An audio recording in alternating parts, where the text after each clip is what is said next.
At the age of about 8 in 1976, my father had been employed at Curtiss-Wright starting in 1952. And at age 8, he started to discuss the aliens that were in deep freeze at Wright-Patterson Air Force Base. Where were you? What time was it? How did this conversation begin? Every day, my dad would work nights. And then when he would get up in the morning, he would go out into the backyard and kind of like toss the ball with me after school because he would have to go to work at 6 p.m.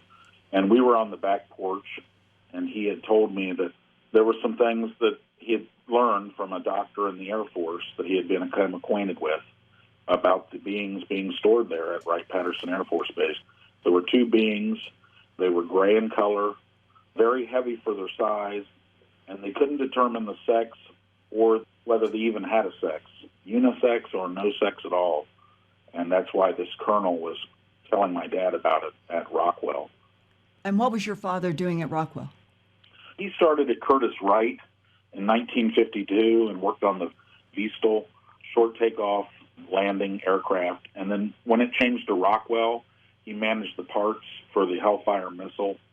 And then as that progressed into the B-1B bomber, that was about the time when 76 to 78, they did all their operations here in Columbus, Ohio, and they answered up to Palmdale, California, where their bosses were.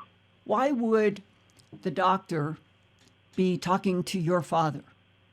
He did the physicals at the plant at Rockwell and had become acquainted with my father through my mother. My mother was a piano and accordion teacher, and he took piano and accordion prior to going to Vietnam and serving as a captain in the U.S. Air Force. His name was Dr. Gary Frydenberg, and he's buried here in Columbus, Ohio, in a Jewish cemetery. He was a captain in the Air Force that went to Vietnam, and then he was called in to Wright-Patterson to do some consulting on how to handle the bodies and how to care for them. He was brought in to determine what the sex was and how to best preserve them.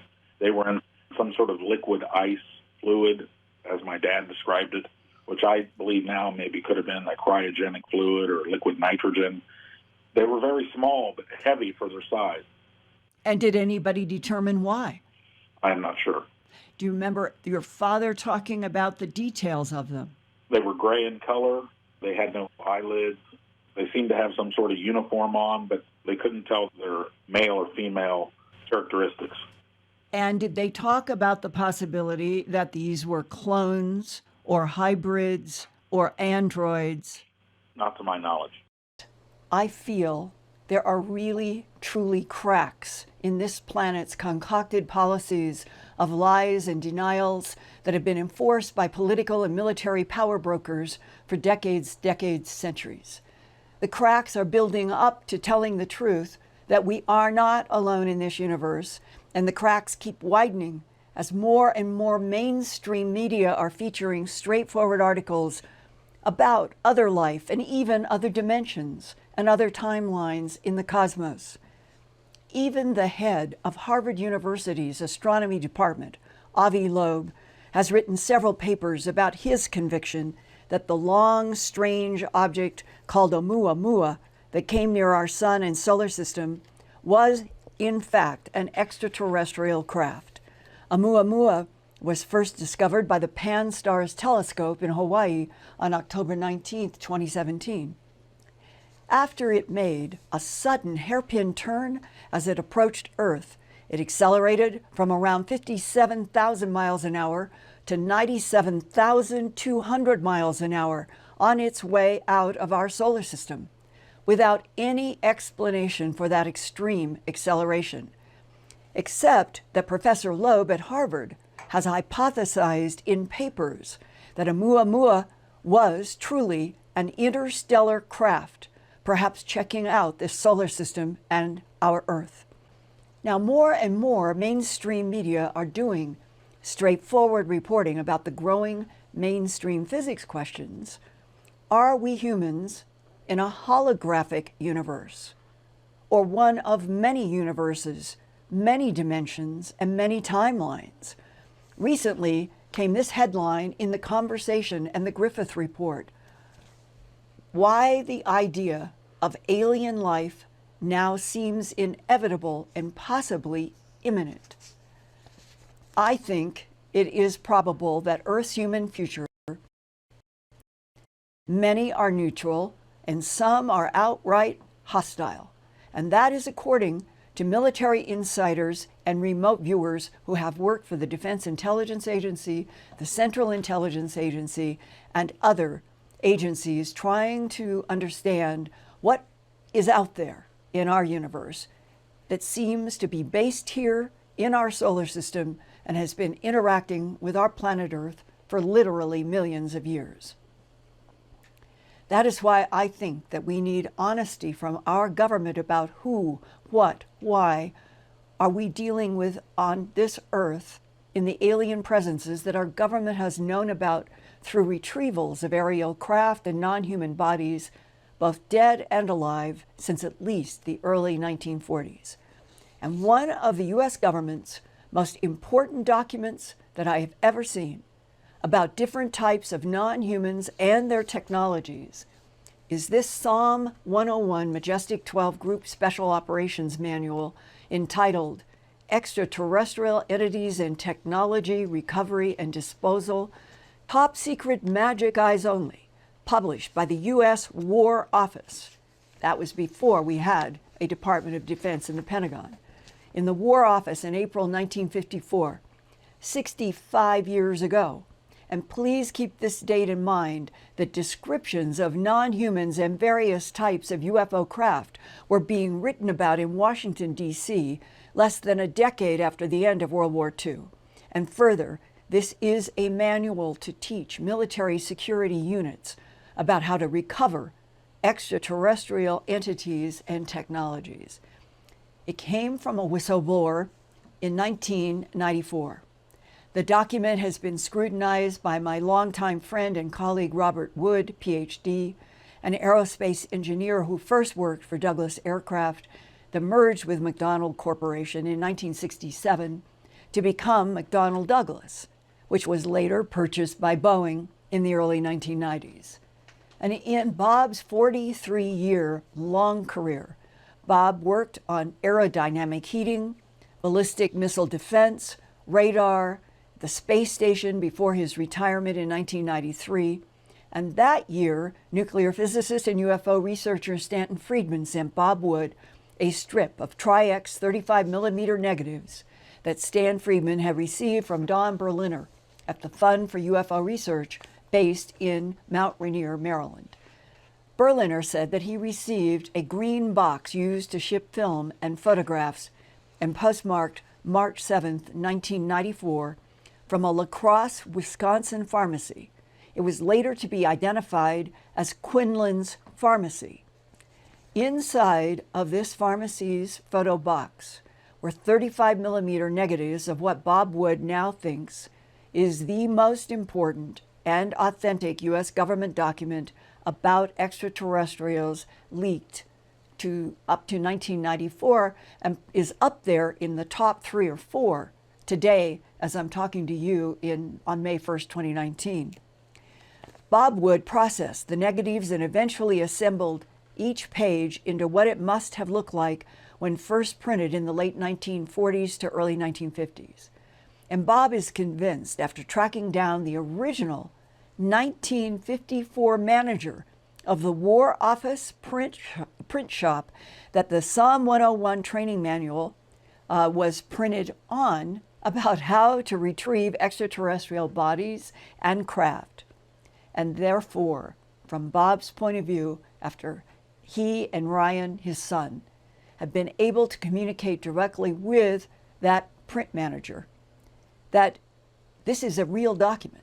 The document that this print manager back in 1954 remembered printing. Tonight, I want to concentrate on 3 sections and then share with you a discussion that I had last night on the phone with a man whose father knew that at least 2 extraterrestrial bodies were stored cryogenically at Wright-Patterson in the late 1940s. First, let's go through the, quote, description of extraterrestrial biological entities known as EBAs or EBANs, followed by illustrations of extraterrestrial craft, and then the list of where extraterrestrial biological entities, dead and alive, along with their clothing and other materials, were to be taken from the late 1940s onward. We're now looking at page 6 in this very important Psalm 101 document, that is paragraph 10, description of extraterrestrial biological entities.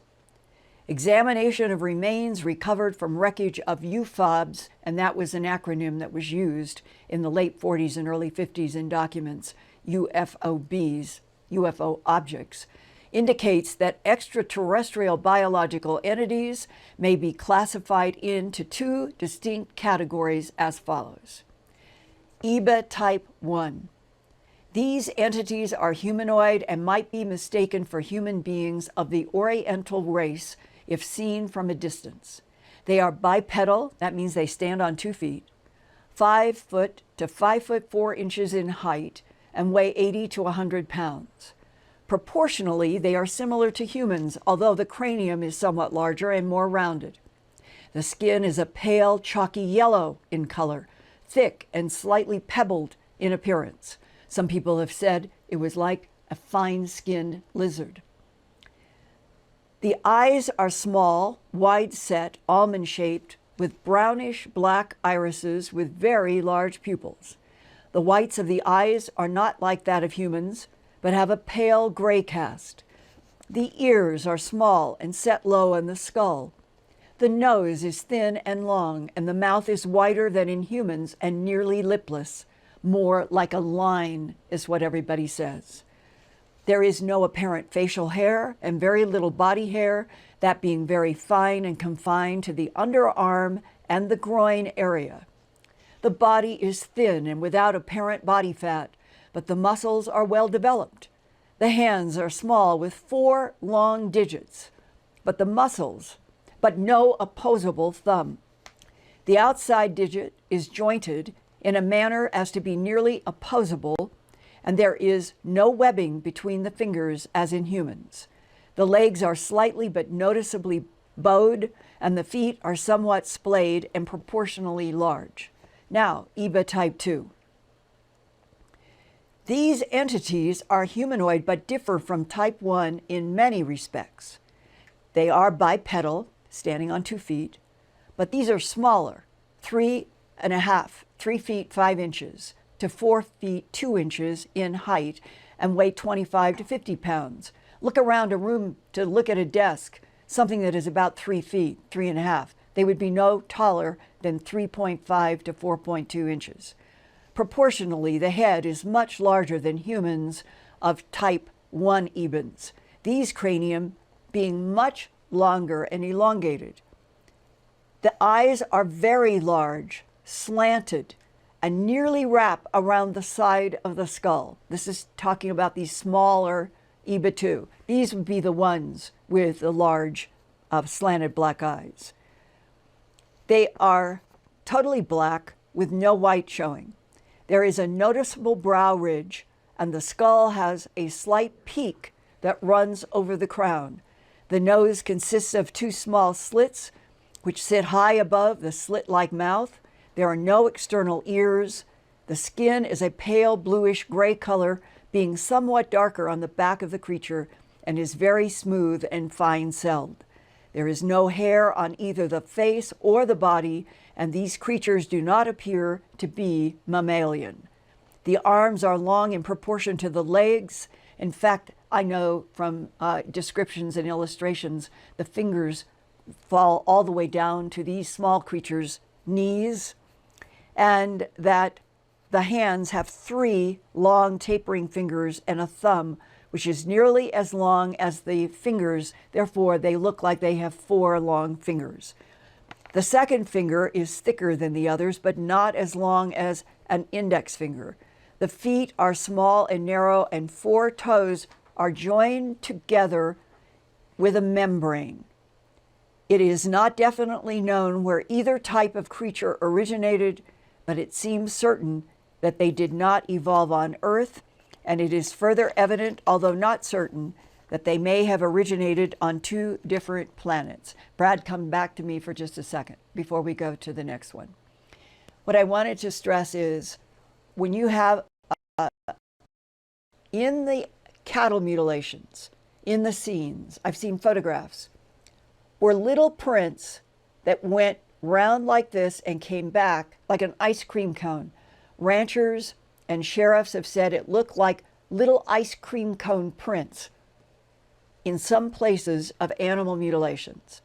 I think if you take the impressions in dusty soil and you apply those words of skin around what would have been toe bones coming back, that it could be that what was at those mutilation sites is exactly like EBA type 2 in the Psalm 101 document for the War Department having to do with extraterrestrial biological entities retrieved by our military.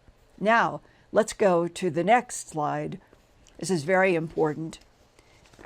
This is what was operational in 1954 as the types of craft that our government was gaining knowledge about, that included in the upper left 3 types of discs, sort of lens-shaped, and then to the right, it is what, if you were looking down on one, it would be circular, the lens would be thinner, and then that's what the disc would look like.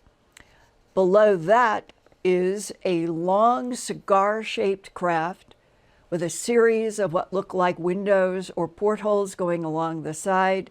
They had divided those two, or the cigar, into 2 types, have a smaller drawing that they called an airfoil. And when they added to the airfoil, they said could be triangular, meaning that you might see a side or the back of something that could be confused possibly with the cigar shape, that they knew that there were both. And down below, they show a triangular craft now from the bottom looking up. And there are those 3 lights, the center light.